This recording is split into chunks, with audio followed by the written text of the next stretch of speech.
A glass shattered on the marble floor as Vanessa Hartley spun around, her heels clicking sharply.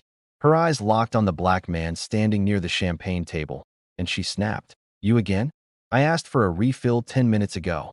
Darius Cole paused with a calm expression that almost irritated her more. He had just walked into the room, still adjusting his cufflinks, when she stormed toward him. Guests turned to watch the confrontation, sensing tension the way rich people smelled gossip. Before Darius could respond, Vanessa grabbed a full glass of red wine from a tray and marched straight to him. "If you workers can't do the simplest things," she muttered loudly enough for the room to hear, "then what exactly are we paying you for?" And without hesitation, she poured the wine across his chest. Gasps erupted. Someone covered their mouth. A few guests exchanged awkward looks. A server froze mid-step. Darius looked down at the stains seeping into the fabric of his tailored suit, then lifted his eyes to meet hers. He didn't shout. He didn't even frown. He simply said, "You just made a terrible mistake. If you're enjoying this, hit subscribe, like, and tell me in the comments where you're watching from." Vanessa scoffed. "Oh, please, don't be dramatic. Go clean yourself up and get back to work." Gregory Hartley, her husband, rushed into view. His face tightened when he saw the mess. "Vanessa, what did you just do?" "What I always do," she snapped. "Teaching staff how to behave." Gregory rubbed his forehead. "That's not staff, Vanessa." She waved him off. "If he's not staff, then why is he standing around doing nothing?"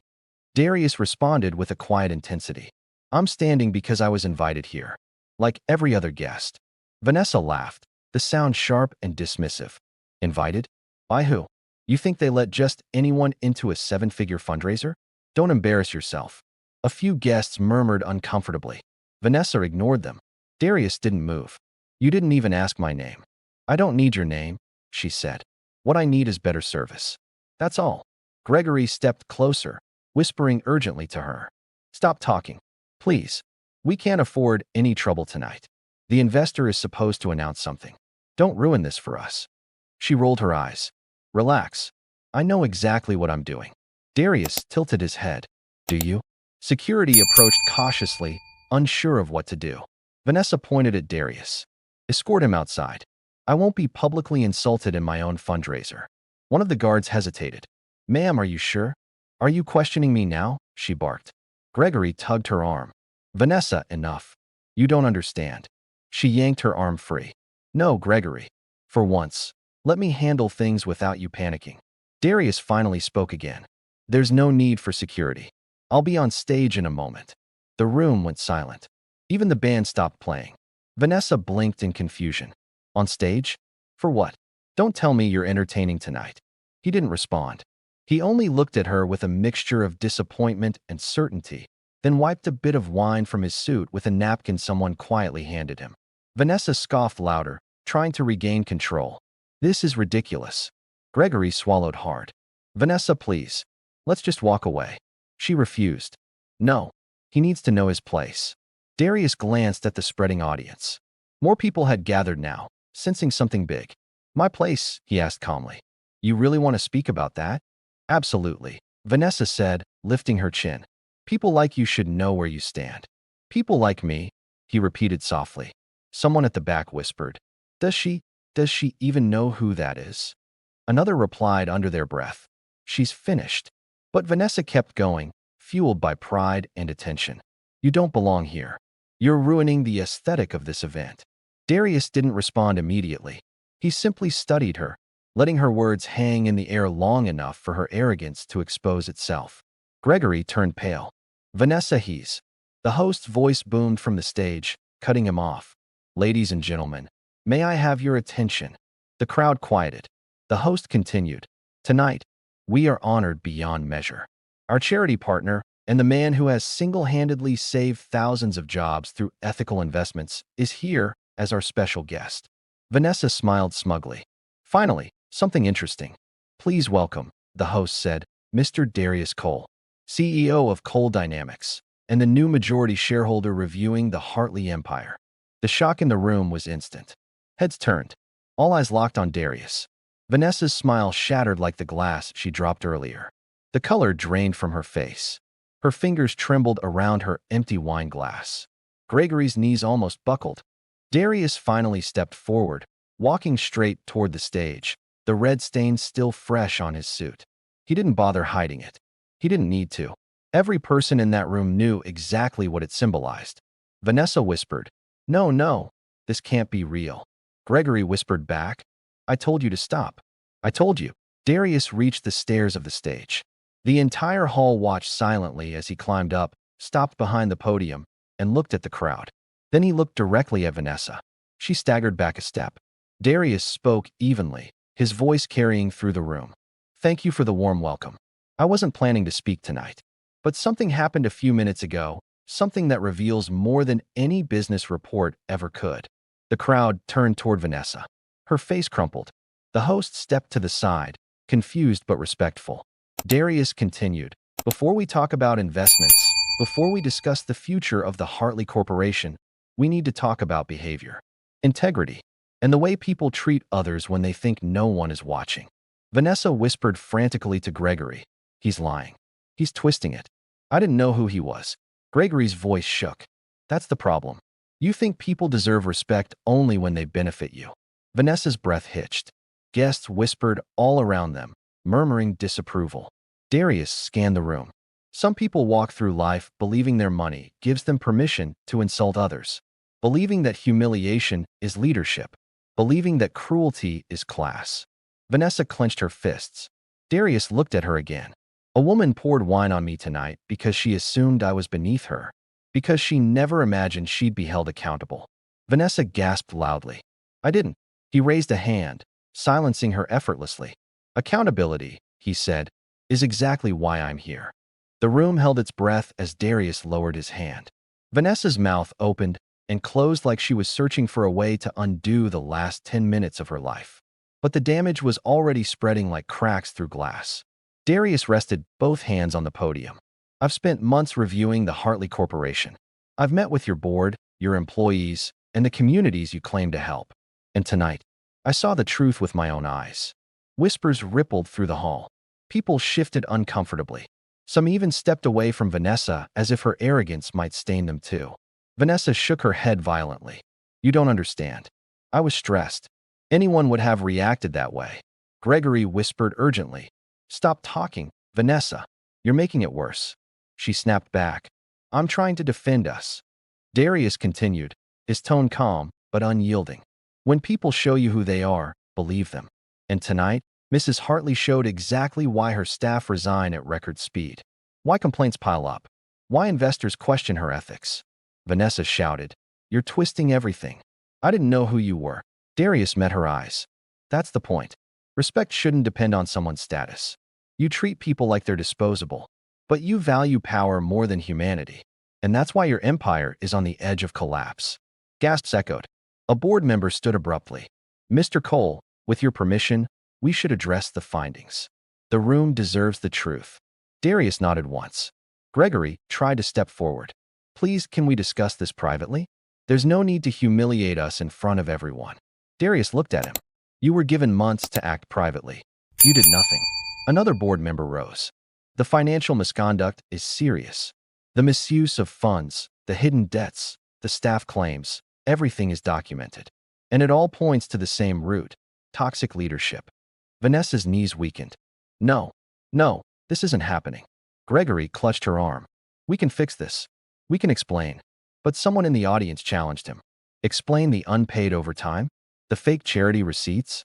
The bonuses you took while firing workers?" Gregory's lips trembled. We were under pressure." Darius stepped away from the podium. "Pressure doesn't justify abuse."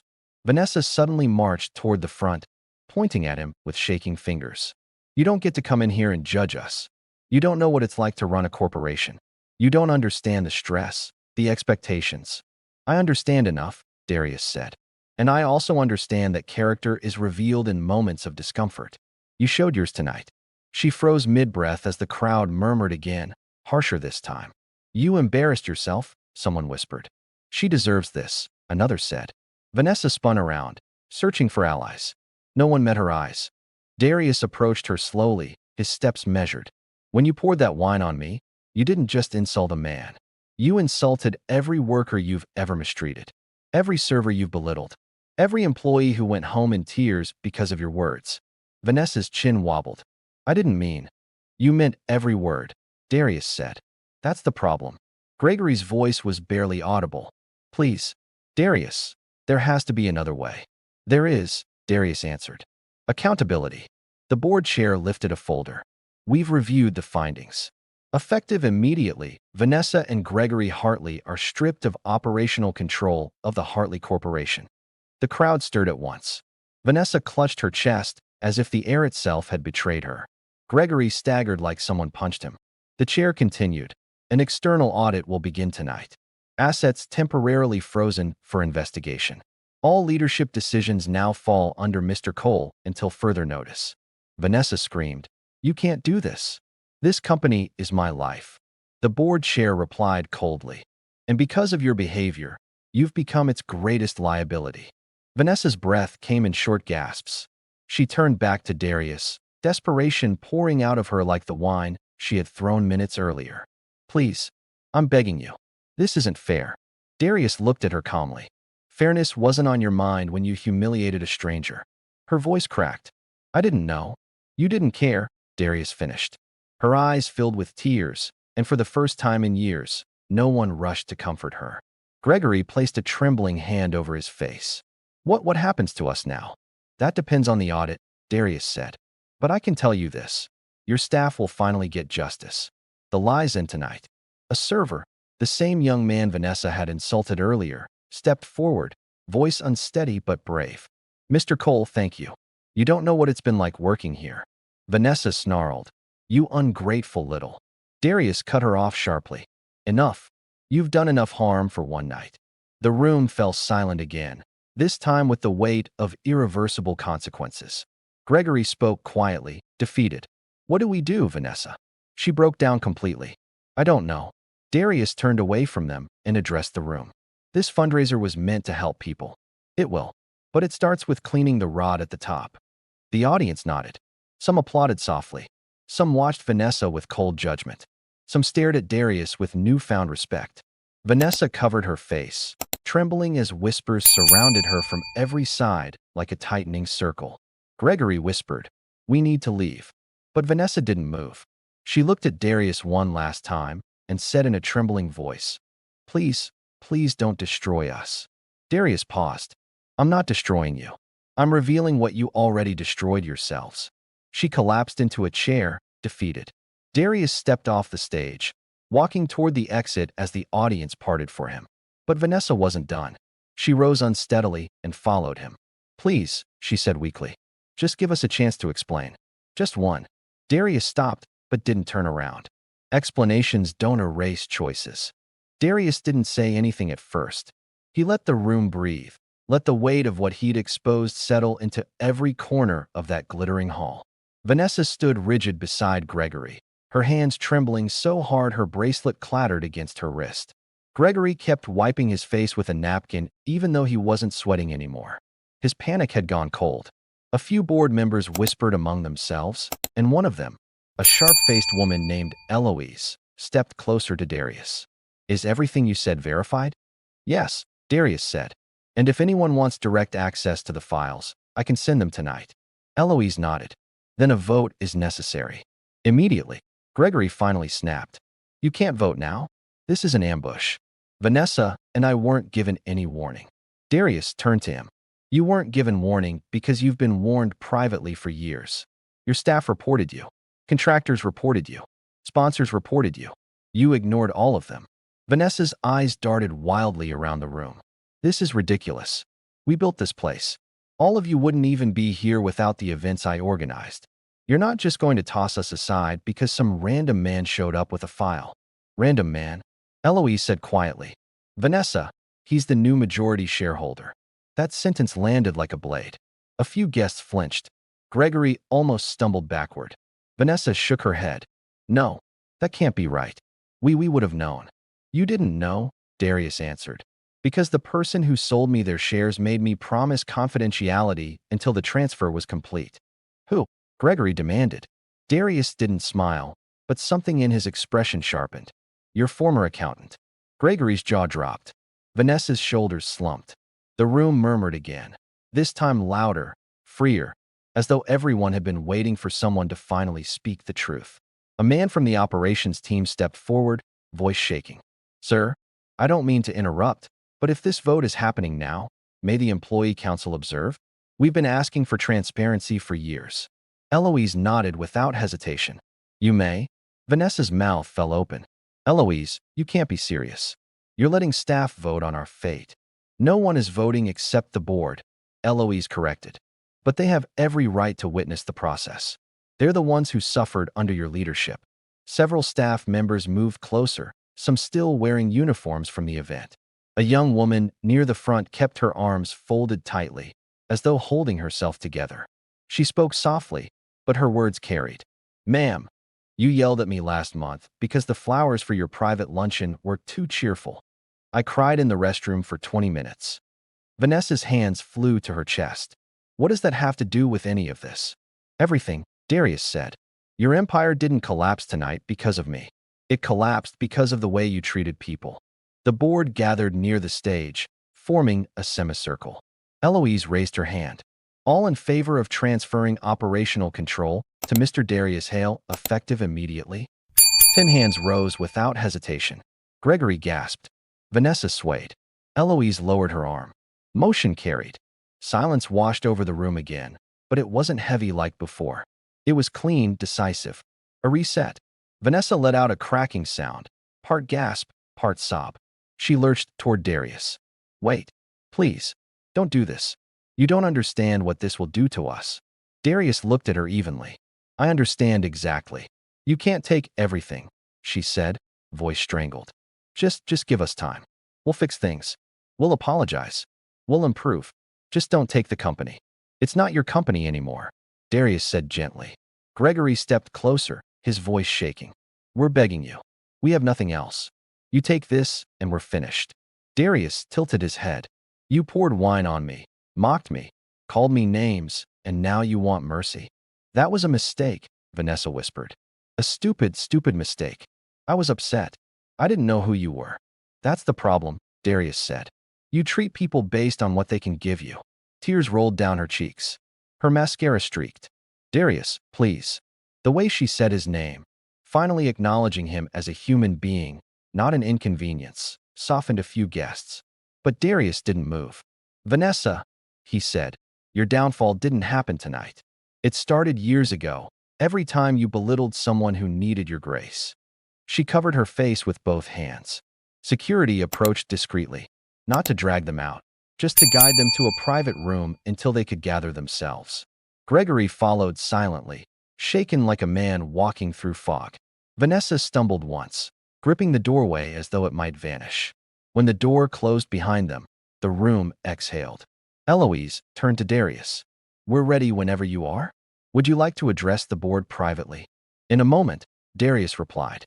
He looked around at the remaining staff, the guests, the murmuring groups slowly recovering from the spectacle. A familiar face approached, the same banquet staff woman Vanessa had insulted earlier. She held a fresh towel. Sir, she said quietly, do you want to clean the stain? Darius looked down at his shirt. The wine had dried into a dark stripe across his chest. He accepted the towel and dabbed gently. Thank you. The woman hesitated. If you're really the new head, does that mean things will change? Yes, he said. Starting tonight. She let out a shaky breath of relief. Good. Because a lot of us were scared to leave, but too tired to stay. You won't be invisible here, Darius said. Not anymore. Her eyes softened. She stepped back as Eloise returned to his side. We'll schedule the transition, she said. But we'd like your guidance immediately on tomorrow's charity drive. I'll handle it, Darius said. I want the staff to have a say in restructuring. That's new, Eloise murmured. But needed. As people filtered out, small clusters of smiles formed, uncertain but hopeful. A few nodded at Darius in gratitude. One man clapped his shoulder lightly as he passed. About time someone brought justice. Darius remained standing in the center of the hall long after the noise faded. Only the lights humming overhead remained, casting the room in a soft, muted glow. The same room where someone had tried to humiliate him was now the place where truth came into the open. He walked toward the exit slowly, allowing the events of the night to settle in his chest. Outside, the air was cool and the city lights flickered across the street. His car waited at the curb, but he paused, breathing in deeply. He wasn't proud of how it happened, but it was necessary. People like Vanessa and Gregory rarely changed without consequences big enough to shake their comfort. As he reached for the car door, Eloise jogged out behind him. "One more thing," she said. "The board wants to issue a public statement tomorrow. You should be the one to deliver it. It'll set the tone for everything that follows." Darius nodded. "I'll prepare something." And Eloise hesitated. "For what it's worth, I'm glad you stepped in. This place needed accountability." "Everyone deserves accountability," Darius said. "Even the powerful." She gave a small nod and returned inside. Darius got into the car, sinking back into the seat. For a moment, he closed his eyes. What happened tonight wasn't revenge. It was balance. Before the car pulled away, he took one final look at the building glowing behind him. The place where he'd been disrespected, underestimated, and then reclaimed the narrative. He whispered to no one, "Let this be the last time someone confuses wealth with worth." The driver eased into the road. As the city passed in blurs of light, Darius thought about the people he'd seen tonight, the tired staff, the fearful employees, the ones who'd silently endured the wrath of two leaders who never valued them. Tomorrow, everything would begin again. New rules, new leadership, new culture. And for anyone watching this story right now, don't forget to like this video, subscribe to the channel, and comment where you're watching from so more people can join us. The night closed behind him, and the empire that once stood untouchable was now in hands that would finally use power with dignity.